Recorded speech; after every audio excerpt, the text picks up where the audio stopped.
do I have to testify about abuse in my marriage? So if I apply for VAWA, do I have to testify about the abuse in my marriage? So the answer is most likely 99% of the time, no, you do not have to testify about the abuse in your marriage. So when you apply for your VAWA application, you're submitting your VAWA application and the details are provided in a declaration that our firm will work with you to prepare.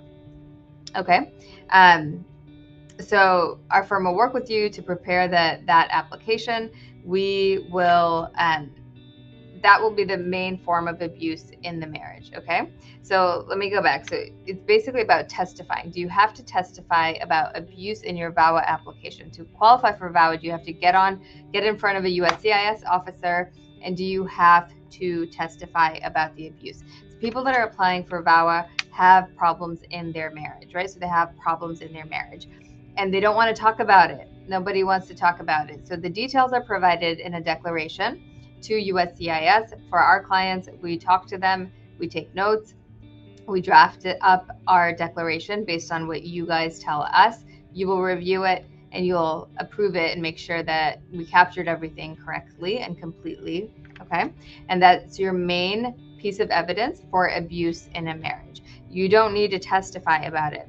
The only time you'll be asked to testify is if the government suspects fraud. So they can ask you questions at your green card interview if they think that you were fraudulent in your VAWA application. Usually they do not think that. Usually it's approved without issue. But if there are some inconsistencies on what you're saying and what comes up in the background check, then perhaps they might ask you about that. So everyone is very sensitive to VAWA. We want to keep everything confidential and privileged. So we don't necessarily provide these. We don't necessarily expect to testify in this type of application.